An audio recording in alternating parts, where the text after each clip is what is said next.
तो कीबो, which means like it's a short form or acronym for knowledge in a box, जिसे हम हिंदी में ज्ञान का पिटारा भी कहते हैं। कीबो एक्चुअली एक जापानी शब्द है जिसका मतलब होता है होप, आशा, उम्मीद। आप ये समझ सकते हैं कि हमने एक रॉकेट बनाया और शार्क टैंक हमारे लिए वो रॉकेट फ्यूल है जो हमारे इस रॉकेट को ऊपर ले जा सकता है। जैसे एक्साइटेड व्यक्ति टेबल लैंप के नीचे बुक रख के पढ़ता है, तो क्यों ना हम टेबल लैंप आवाज डाल दें कि एक ब्लाइंड व्यक्ति भी उसके नीचे कोई भी किताब रख के उसे किसी भी मनचाही भाषा में सुन सके। हाय अक्षता, हाय, हेलो, कैसे हैं आप लोग?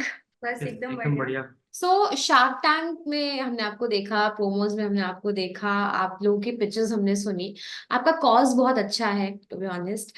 सो एग्जैक्टली पहले तो मैं ये जानना चाहूंगी कि शार्क टैंक में जाने का डिसाइड कैसे किया था, क्या कुछ प्लानिंग के साथ आप लोग गए थे? तो शार्क टैंक में आने के हमारे मेन जो मतलब जो जैसे हमने डिसाइड किया, दो मेन रीजंस थे। पहला तो हम डेफिनेटली जिस डायरेक्शन में या जिस कॉज के लिए हम काम कर रहे हैं, हम चाहते थे कि उसको हम एक नेशनल टीवी पर लेकर आए ताकि दुनिया को उसके बारे में हम अवेयरनेस स्प्रेड कर सके, कि सबको पता हो कि किस तरह से टेक्नोलॉजी की मदद से या असिस्टिव टेक्नोलॉजी की मदद से विजुअली इम्पेयर्ड इंडिविजुअल्स के लिए एम्प्लॉयमेंट, एजुकेशन की अपॉर्चुनिटीज जो है ओपन हो जाती हैं, एंड किस तरह से सभी उस डायरेक्शन में टेक्नोलॉजी को यूज करके उनके लिए एक बेटर, मोर इंक्लूसिव वर्ल्ड जो है बना सकते हैं। So that was the first reason that we wanted to come in for. And second was, of course, as we have been doing this business for the last 6 years, हम एक level पे पहुंचे हैं, बट इसे यहाँ से हर school, college, office, university तक पहुंचाने के लिए हमें जिस गाइडेंस या जिस एक्सपर्टीज की जरूरत थी, वो हमें लगा कि हमें शार्क्स के एक्सपीरियंस के थ्रू, बिकॉज वो भी एंटरप्रेन्योर्स हैं, उन्होंने वो जर्नी जी है अपने लिए, तो उनकी गाइडेंस के थ्रू हम इसे जहां तक हम लेके आए हैं उस सोच को थोड़ा और आगे बढ़ाकर इसे अब इंडिया में ही नहीं, इंटरनेशनली भी हम स्केल कर सकें। तो ये दो हमारे जो थे रीजंस थे कि हमें लगा कि हमें शार्क टैंक जैसे प्लेटफॉर्म पर डेफिनेटली जाना चाहिए। अच्छा, जब कीबो, एक तो पहले तो आप कीबो के बारे में थोड़ी सी डिटेल्स दीजिए कि व्हाट एग्जैक्टली कीबो इज। तो Kibo, which means like it's a short form और acronym for knowledge in a box, जिसे हम हिंदी में ज्ञान का पिटारा भी कहते हैं। Knowledge in a box, KIBO, so BO is for the box, and हम साथ में इसे ज्ञान का पिटारा भी कहते हैं। तो बेसिकली कीबो, जब हमने अभी रिसर्च किया तो हमें पता चला कीबो एक्चुअली एक जापानी शब्द है जिसका मतलब होता है होप, आशा, उम्मीद। तो बेसिकली कीबो के माध्यम से हम ये एक उम्मीद, एक आशा लेके आना चाहते हैं in the form of knowledge in a box, यानी ज्ञान के पिटारे के रूप में, जो विजुअली इम्पेयर्ड इंडिविजुअल्स या प्रिंट डिसेबल्ड हैं, या जिनको भाषा या लिटरेसी की वजह से इलिटरेसी की वजह से चैलेंजेस आते हैं, उनके लिए हम एक उम्मीद लेके आ सकते हैं। And Keybo as a tool, it's a AI powered patented technology जो चार चीजें करती है। First, it helps listen to content, printed, handwritten content in audio. Second is it helps translate that same content in all the different languages. Third is it helps you digitize content into editable Word files and also download it like in MP3 audiobook. तो एक तरह से कि वो चार चीजें करता है: listen, translate, digitize and audiotize. And Kibo में अलग अलग मॉड्यूल्स हैं, जैसे आपने देखा होगा कीबो एक मोबाइल ऐप भी है हमारी, बट मेनली कीबो एक ऑलमोस्ट एक मैजिकल टॉकिंग टेबल लैम्प, यानी एक जादुई बातें करने वाला टेबल लैम्प है। तो हमें लगा जैसे एक्साइटेड व्यक्ति टेबल लैम्प के नीचे बुक रख के पढ़ता है, तो क्यों ना हम टेबल लैम्प आवाज डाल दें कि एक ब्लाइंड व्यक्ति भी उसके नीचे कोई भी किताब रख के उसे किसी भी मनचाही भाषा में सुन सके। तो अभी कीबो ऐसा है कि टेबल लैम्प के नीचे इंग्लिश की किताब रख के उसे हम हिंदी, मराठी के साथ साथ फ्रेंच और स्पेनिश में भी सुन सकते हैं। तो हमारा जो लैंग्वेज पे फोकस रहा है, हैंड रिटन कंटेंट को पढ़ने वाला एक जो हमारा फोकस रहा है, तो hand writing plus support for Indian and under served languages like Asian, African languages, उन पे हमारा मेन फोकस रहा। कुछ इसी तरीके से आपने अपनी पिच भी एक्सप्लेन की थी। दीपाली का आपने उसमें एक एग्जाम्पल दिया था। कीबो शुरू होने की पीछे की स्टोरी क्या है, लाइक कैसे शुरू हुआ कीबो? क्या आप दीपाली से मिले थे, वो इंस्पिरेशन थी या क्या कुछ था? तो हम मतलब एज इंडिविजुअल्स, लाइक मैं जैसे फरीदाबाद से हूँ, बॉनी अहमदाबाद से हैं, और हम लाइक को जानते नहीं थे, अपने अपने शहरों में हम विजुअली इम्पेयर्ड कम्युनिटी के लिए कुछ कुछ कर रहे थे एज इंजीनियर्स। तो जैसे मैंने इसमें भी बताया है कि मेरा जो कॉलेज प्रोजेक्ट था 3rd year as a computer science engineer, मैंने एक हैंड ग्लव पे काम किया था फॉर द विजुअली इम्पेयर्ड। बॉनी ने एक रिफ्रेशेबल ब्रेल डिस्प्ले बनाया था while he was volunteering at Blind People's Association in Ahmedabad. तो वो एक्सपीरियंस था। देन हम एक दूसरे से मिले eight digital impact square in Nashik, which is a TCS foundation initiative. Students को आइडेंटिफाई करता है जो सोशली मोटिवेटेड होते हैं सोशल चैलेंजेस को सॉल्व करने के लिए।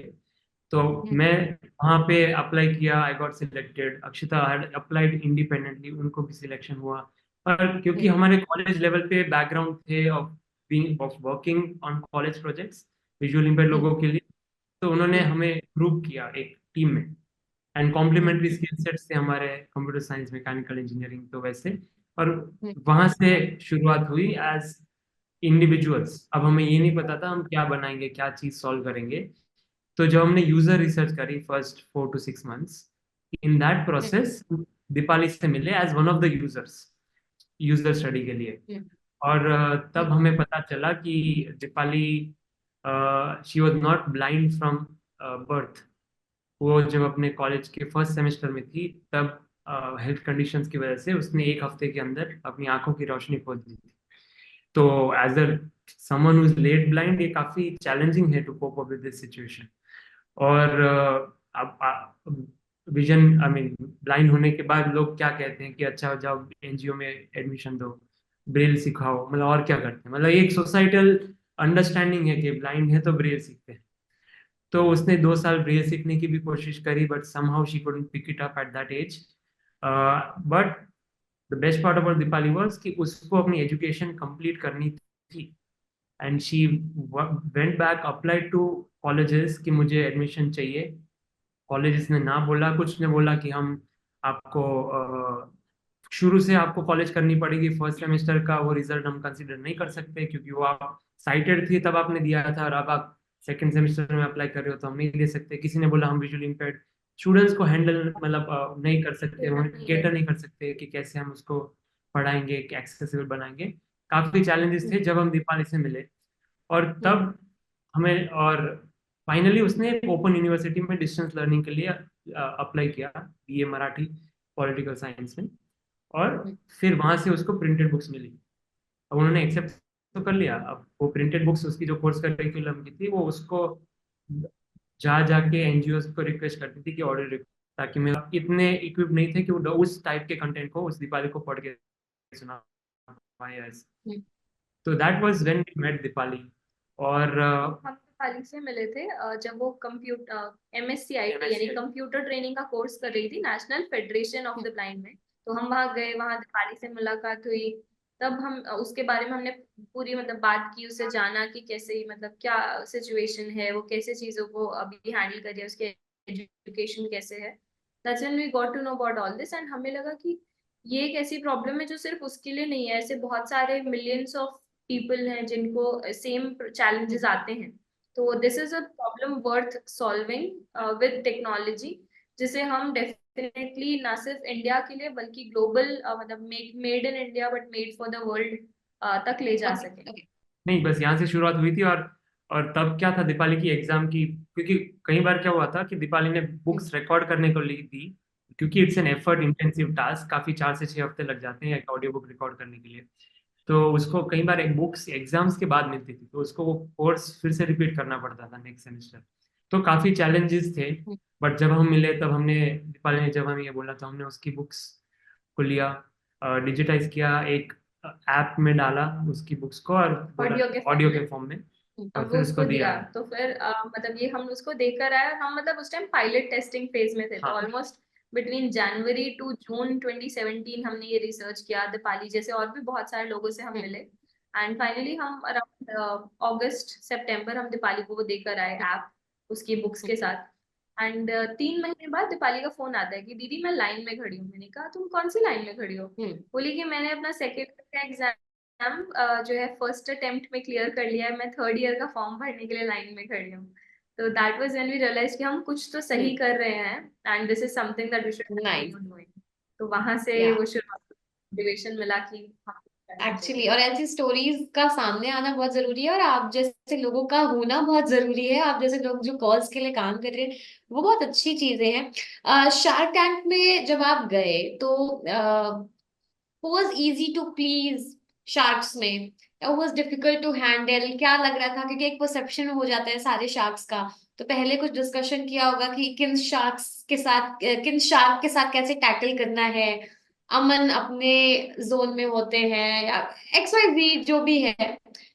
हम मतलब हमारा ये मोटिव था कि जिस डायरेक्शन में हम काम कर रहे हैं and if we are able to communicate that story तो डेफिनेटली सभी शख्स हमारे साथ जुड़ना चाहेंगे। और वही हमारा हम चाहते थे कि वो सब हमारे साथ इस जो है इस डायरेक्शन में इस बिजनेस को ग्लोबल स्केल तक ले जाने में मतलब एंड डेफिनेटली हम चाहते थे कि सारे शख्स हमारे साथ जुड़े बट ऑफ कोर्स सारे नहीं मिल पाए। बट जो हमने सिलेक्ट किया है जो हमारे साथ जुड़े I think they are definitely the leaders in this industry and वो हम उनके सपोर्ट से डेफिनेटली हम काफी आगे ले जा सकते हैं कीबो को। या सो अभी आप लोग हैप्पी हो इसका पार्ट बन के? व्हाट नेक्स्ट, क्या कुछ आपका विजन है शार्क टैंक को लेकर के?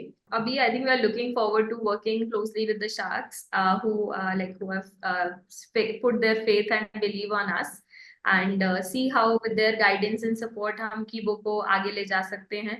Of course, I think we have Ronnie and Piyush now. So Ronnie has a good experience in the education sector. तो उनके support से कैसे हम education industry में इसकी applications को और broaden कर सकते हैं. And with Piyush, of course, he's working for not like visually impaired exactly, but you know, in the same segment of how eye care can be done. So probably his connections, his network will help us scale both in India and internationally, and of course in other industries as well. So I think the vision that and the perspective that those guys will bring along with their network, their guidance will really help us grow faster. जैसे हमने यहाँ पे कर्नाटका में हमने ये impact drive किया है rural Karnataka की पब्लिक लाइब्रेरीज में कीबो सेटअप करके जहाँ पे वो लैंग्वेज बैरियर ब्रेक कर रहा है. We have also received the letter from Rural Development Panchayati Raj Department, Government of Karnataka, जिसमें they have given us the approval to implement कीबो in 2000 rural public libraries क्योंकि वो language, literacy and print disability तीनों problems को एक साथ address करता है. So that is something that we are also looking to drive through Ronnie's connections and his foundation, and also through their like both guidance and also through some of the philanthropic initiatives that they are driving. Foundation, Ronnie Sars Foundation. तो अक्षता and बोनी, आपसे बात करके बहुत अच्छा लगा and all the very best for future. और hopping कि ये जो कीबो है ये बहुत बहुत बहुत ग्रो करे और बाकी आपकी जर्नी हम लोग देख ही रहे हैं और देखते रहेंगे। So thank you for giving your time and all the very best. Thank you. Thank you so much. Thank you. Bye.